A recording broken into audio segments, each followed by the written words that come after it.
Hi, I'm Dr. Caroline Leaf, and welcome to my show, The Dr. Leaf Show. Today we are going to talk about such an important topic, suicide. We're going to talk about what you can do if you're feeling that way and how you can help others with healing. We're going to talk about a very serious subject today. We're going to talk about suicide. With the recent suicides of Kate Spade and Anthony Bourdain, and with the increase in suicide rates by 25%, we have a problem. More and more people are seeing suicide as the answer to their problems, and this shouldn't be like this. Every 40 seconds, someone is committing suicide. We need to look at ourselves. We need to look at ourselves as a society and see what is going on. You know, everyone faces something. We all know that. We're all facing challenges. We all have those issues that we've got to deal with. But sometimes those issues can become so enormous that we just don't even know what to do with ourselves. It could be that there's a conflict that you're facing. There could be a trauma, a conflict like in terms of your identity, that you feel that you're one way, but society is telling you that you should be another way and you're trying to be someone else.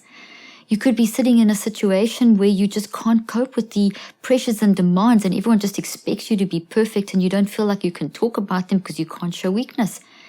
You could be in a situation where you've experienced infidelity in your marriage and you just feel completely and utterly hopeless and completely and utterly frightened.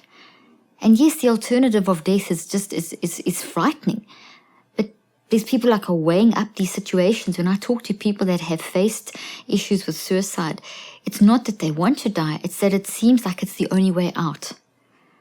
When we start also labeling people in terms of the current mental health self-care system, which is supposed to be helping those that are suffering, the current mental health system, the current psychiatric care system is in shambles. More people are suffering from mental health despite all the so-called wonder drugs, etc., that have come onto the market in the last 50 years.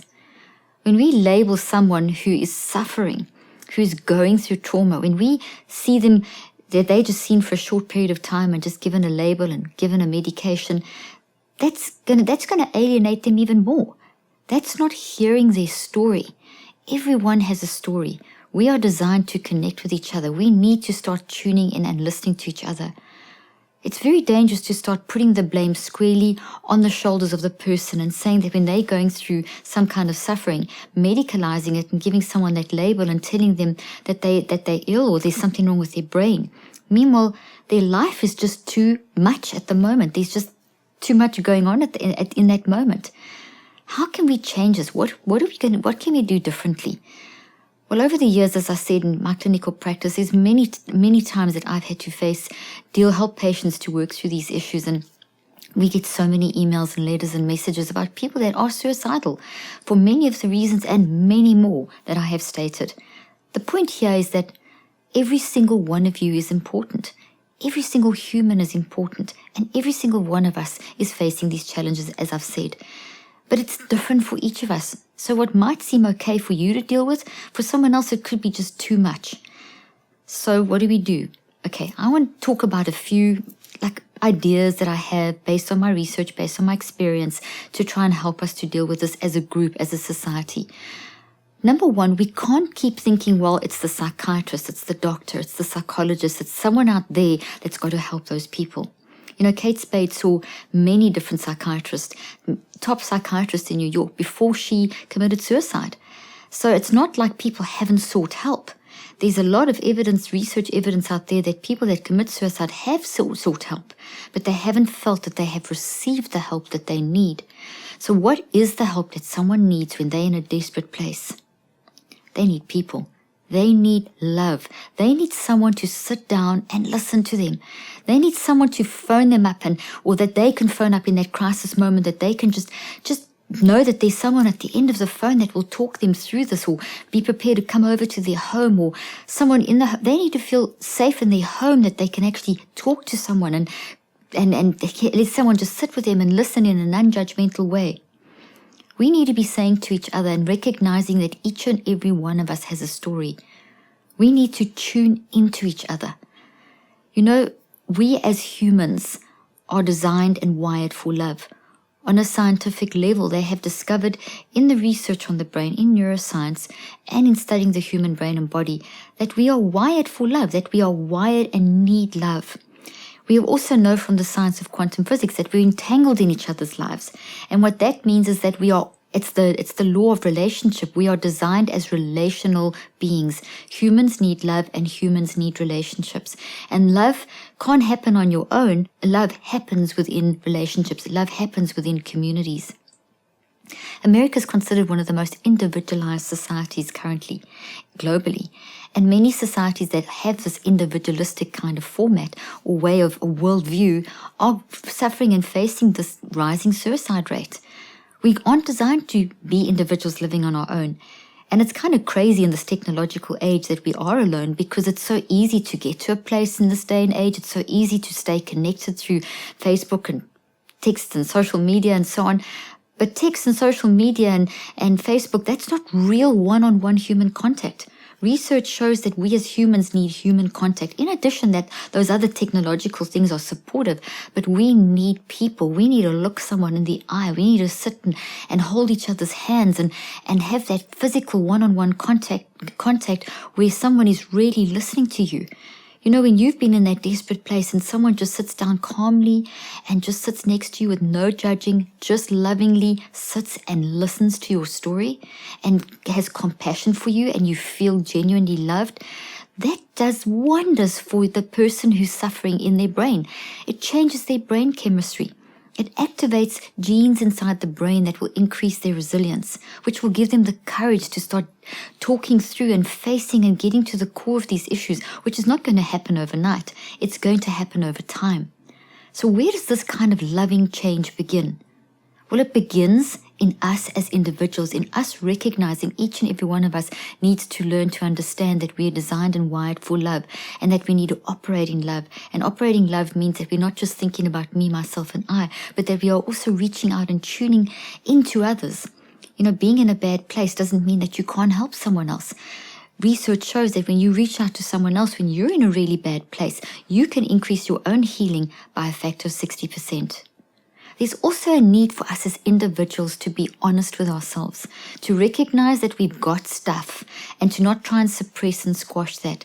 When you suppress the toxic issues and the trauma and the conflicts and the bitterness and the whatever, it doesn't go away, because thoughts are real things. What you've experienced in your life, it's very, very real. It's in your head as a structural change inside of your brain. Your experience that you go through in life happens on a non-physical level in your mind and on a physical level inside of your brain. So it's real. So when you suppress it, it's not going to go away. It will explode volcanic mode somehow, somewhere, mentally, physically, or both in your life. So that's number one. We need to admit that we've got to deal with our stuff. We've got to start recognizing that we need to understand that we're wired for love and reach out to others. Then we've got to have a look at how we can start showing this love in a family. We need to start looking at how we are running our family units. Are we as parents creating environments where our children feel safe in not just safe on a physical level, but also safe mentally? Can they come and talk to you? You know, the research shows that teenagers are desperate for their parents just to listen to them and to give them guidance. So instead of saying that they are rebellious teenagers or difficult millennials or whatever it is, we need to tune into our kids. We need to listen to them. We need to create environments of love where they can say anything, anytime, and no matter even if it's what you don't want to hear, they need to say it. We need to receive it. We need to admit when we are wrong. We need to help them through these tough times. So it starts in the family. It also starts in schools. We need to train our teachers and help our teachers to be able to recognize that an individual is needing more love and more support. We need to give our teachers help. They can't do everything. We need to set up a system where maybe we can get the grannies and the grandpas from the old age homes coming into the schools and being some sort of a loving support where they can be there to listen to children and help the children and help the teachers. We need to look at the churches. We need to look at churches are an ideal community. Churches are there to love, to reflect the love of Jesus. So how do we reflect the love of Jesus? By helping humanity. We need to create environments within the churches to help create this love for humanity. We need to look at what's happening out there in general in society. We need to help broaden this aspect so that we can look at the community centers and how we're structuring society in terms of helping people to have places where they can go to where it's loving and healthy. We need to be careful of just slapping a mental health label on someone. So we need to look at the structure of our communities. Are we providing safe spaces in our communities where people can go and be heard and be listened to and be loved on? Safe, friendly environments? These are all societal changes. After the break, we're going to come back and we're going to talk about some practical tips of things that you can do in your life to help yourself and to help others.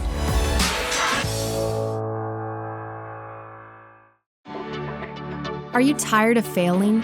Tired of not getting those good grades, even though you studied for hours? Tired of having all these goals and dreams, but not able to make them happen? Maybe you're just tired of failed relationships. But the real key to success lies deep inside of all of us, and that is in our mind. If we don't get our mind right, nothing else in our life will go right. Dr. Leaf's latest book, Think, Learn, Succeed, includes her gift profile and scientifically proven 5-step learning process to help you understand and use your unique mind to find meaningful success in school, work, and life. Order your copy today.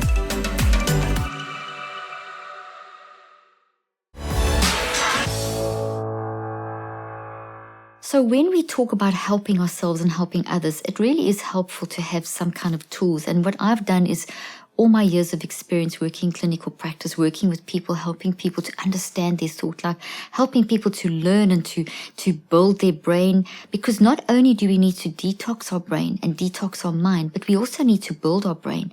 And I've developed tools and products to be able to help people to detox their mind, to deal with those toxic emotions, to deal with those toxic issues, to clean up the brain, to help get the mind under control, to help build the brain, and also to help each other to do that. So I have a few books. One of my favorite books for this kind of situation where people are really battling emotionally is my book, Switch on Your Brain. And I also have an online program called the 21-Day Brain Detox and an app called the Switch app, which helps people to work through those issues, helps people to get their mind under control, helps people to do what I said right in the beginning when we started this show, that we need to acknowledge that we have issues and not suppress them. So by doing the 21-day detox, you give yourself a feeling of control again. A lot of people who have suicidal thoughts feel like their life is out of control. And I found it's extremely helpful that within a loving environment where someone is listening to you, if you then can point them towards a technique and say, okay, let's take one thought at a time, not all these thoughts that are going through your head. Let's slow down and take one thought at a time, and let's start finding the root and the triggers and the causes of that issue and get a handle on that and discipline our minds. You know, when we have these thoughts going chaotically through our mind and we're trying to put on a front and put on a face, which very often happens with us in life, and we're trying to be this person, but inside we're just breaking. A lot of it is a chaotic thought life, and the more chaotic our thought life, the more our brain starts breaking down. The networks of our brain start breaking down, and that creates neurochemical chaos and even more feelings of, I just can't do this, I can't do life anymore. And this is why it's so important that we help each other to get our thought life under control, to get some order back in our life, and to bring health back into our brain. And that's what for example, my 21-day brain detox does. I also have help on how to eat healthy. Very often that can, when you get into a routine, when you can start learning how to eat healthy, because very often unhealthy eating like high sugar diet, processed food can really affect your mental capacity to deal with the issues of life. And then things just get worse and worse. We also have to look at medications. There's a lot of side effects of just standard medications. Heart medications and medications for blood pressure and medications for various different types of things that could be making you feel like you can't cope. So getting with a medical professional to look, maybe there's something in your medical routine that is affecting you. We can also look at maybe if people are on psychiatric drugs, to understand the side effects, because these psychiatric drugs have a multiplicity of side effects, and suicidal ideation is one of them. It's a major one of them. One of my favorite books to deal with this is by one of my dear friends, Dr. Peter Bregan, who is a brilliant psychiatrist who's been practicing for 50 years, who's never had a suicide in his practice, who doesn't prescribe medication. What he prescribes is pretty much what I prescribe, and that is love, listening in love and helping others work through and deal with their stuff and face their stuff in a very loving, safe environment. He has wonderful tools, Dr. Peter Bregan, and wonderful books. One of my favorites is his one called Withdrawal that deals with how to understand medications, psychotropics specifically, which are antidepressants, anti-anxiety medications, antipsychotics, and stimulants. These have tremendously negative side effects. His books tell you how to understand these and also give you the tools for withdrawal. I love the site Mad in America. It's an amazing site that gives wonderful personal testimonies of people who have gone through suicidal thoughts, who have managed to come through it, or sometimes they haven't, but what we glean from them, wonderful personal stories of people that are suffering. And Mad in America is anti-medication, but pro-helping people. And there's loads and loads of information in there to help you to understand what it means to deal with the sufferings of life. Wonderful articles by doctors and wonderful guidelines. So there's tremendous guidelines to help people. We also help you to work in groups, help churches to work in groups, help churches to set up counseling systems within groups where you can get people that are volunteers helping each other. You see, you don't have to have a PhD or be a doctor or a psychologist to help someone else. You need one qualification. You need to activate what you naturally know how to do, and that is to love others. There's something that I do every day as a mother of 4 children that are between the ages of 20 and 27, and that is to pray every day that I will tune into the physical, spiritual, and emotional needs of my children and my husband so that I can learn how to be there for them. And in doing that, my children have developed that. They tune into each other. When there's a crisis in our family, the whole family jumps in and we're all phoning each other. If we're not in the same place, talking each other through the crisis, we are there for each other. We drop everything. And yes, it's wonderful that we have created this in family environment. And you may not be as privileged to have that kind of environment, but there are people out there that are willing to help you and willing to help you when you reach out for help. And you may be the one who can give that help. So when we all do our thing, when we all give the help and ask for the help, we will start changing the way society functions. We will start becoming human again. We need to operate in our love design and not operate against our love design. Our natural love design is our default design. And we can do this, each of us, if we take that responsibility, we can start changing this. We can reach out to those that are broken and suffering and not medicalize their misery, but truly look them in the eye and say, I care enough to give you my time and to say, what is your story? Thank you for joining me today. If you haven't yet subscribed, just press the subscribe button and you'll be kept up to date with all things related to the mind and mental health. Thank you for joining me. This is the Dr. Leaf Show. Thanks for joining us today. Dr. Leaf's best-selling book will help you find the switch that will turn on your brain and enable you to be happier and healthier in your mind and body, more prosperous and more intelligent. No diet will work unless you have the right mindset. In the book, Think and Eat Yourself Smart, Dr. Leaf will show you how to eat real food mindfully and develop a healthier body, brain, and spirit. Do you struggle to find your identity and purpose? The Perfect You will help solve life's questions by providing you with a blueprint for your unique mind. Detox your brain in 21 days with Dr. Leaf's best-selling online program, The 21-Day Detox. Accessible from your phone, tablet, or computer, this program will show you how your thoughts impact your spirit, soul, and body. To stay up to date on all things related to the mind and mental health, follow us on Facebook, Twitter, and Instagram. Thanks for watching today, and be sure to tune in next week for another great episode.